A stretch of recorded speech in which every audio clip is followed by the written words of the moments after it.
মুখে লোমের আধিক্যের জেরে ঠাট্টার মুখে বোর্ড পরীক্ষার প্রথম স্থানাধিকারী ছাত্রী। ট্রোলিংয়ের তীব্র জবাব দিলেন নেটিজেনরাও। দশম শ্রেণী পরীক্ষায় সে 98.50% নম্বর নিয়ে প্রথম স্থান অধিকার করেছে।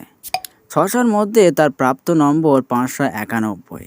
সদ্য দশম ও দ্বাদশ শ্রেণীর পরীক্ষার ফল প্রকাশ করেছে উত্তরপ্রদেশ মাধ্যমিক শিক্ষা পর্ষদ। আর এই ফল প্রকাশের পরই সমস্ত প্রচারের আলো গিয়ে পড়েছে প্রাচী নিমং নামের এক ছাত্রীর ওপরে। দশম শ্রেণী পরীক্ষায় সে 98.50% নম্বর নিয়ে প্রথম স্থান অধিকার করেছে। 600-র মধ্যে তার প্রাপ্ত নম্বর 591। তবে এত ভালো ফল করা সত্ত্বেও প্রশ্ন উঠেছে প্রাচীর লুকস নিয়ে।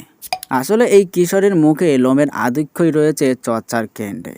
আর এর সঙ্গে সঙ্গে সমাজের একটা খারাপ দিকও প্রকট হয়ে উঠেছে। অনেকেরই প্রশ্ন যে মহিলা যতই এগিয়ে যান না কেন তাদের সৌন্দর্য বা তারা দেখতে কেমন সেই নিয়ে প্রশ্ন উঠবেই। কিন্তু এই প্রশ্ন কবে বন্ধ হবে? কেউ কেউ আবার বলছেন তথাকথিত সৌন্দর্য না থাকলে কি কারো গুণের কদর করা হবে না? আসলে প্রাচী নামের এই ছাত্রীর ছবি সোশ্যাল মিডিয়ায় ভাইরাল হয়েছে।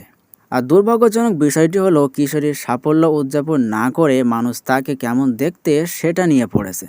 ছাত্রীর লুকস নিয়ে হাসি ঠাট্টা কিংবা ট্রোল করতে শুরু করেছে কিছু মানুষ, যা সমাজের দাঁত নখ যেন আরও প্রকট করেছে। আর সবথেকে বড় কথা হলো এই সময়ে দাঁড়িয়ে বিষয়টা কিন্তু বেশ উদ্বেগের। তবে ট্রোলারদের কড়া জবাব দেওয়ার মতো মানুষেরও অভাব নেই। প্রাচীর পাশে দাঁড়িয়ে ট্রোলের কড়া জবাবও দিয়েছেন তারা। এক্স প্ল্যাটফর্মে ওই ছাত্রীকে নিয়ে এক চিকিৎসক লিখেছেন যে মনে হয় ওই ছাত্রী PCOS-এ ভুগছেন।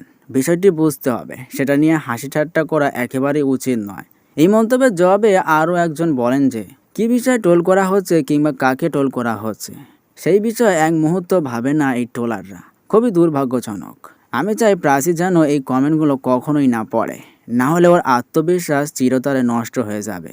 হরমোনজনিত ভারসাম্যহীনতা যে কোনো মানুষের যে কোনো সময় হতে পারে, আর সেটা নিয়ে হাসি ঠাট্টা করা কখনোই উচিত নয়। আর এক নেটিজেনের বক্তব্য, ছোট মেয়ে প্রাচী নিগমের মুখে লোভের আধিক্যের জন্য সেটা নিয়ে মানুষ কত সহজেই হাসি ঠাট্টা করছে, অথচ এটা হরমোনজনিত ভারসাম্যহীনতার কারণেই হয়ে থাকে। আর তারা কি কখনো ভেবে দেখেছে যে কীভাবে এটা একটা বাচ্চা মেয়ের ওপর প্রভাব ফেলতে পারে? অন্য এক নেটিজেনও প্রাচীর পাশে দাঁড়িয়ে বলেছেন প্রাচী নিগম 2024 সালে উত্তরপ্রদেশে বোর্ড পরীক্ষার টপার, যারা তাকে নিয়ে হাসাহাসি করছে তারা বোধহয় বোর্ডের পরীক্ষায় সফল হতে পারেনি। বয়সন্ধি জীবনের একটা চ্যালেঞ্জিং পর্ব।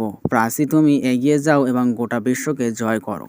আর এই নাম পরিচয় এবং কর্মহীন মানুষগুলো শূন্যতায় ভরা জীবনযাপন করুক।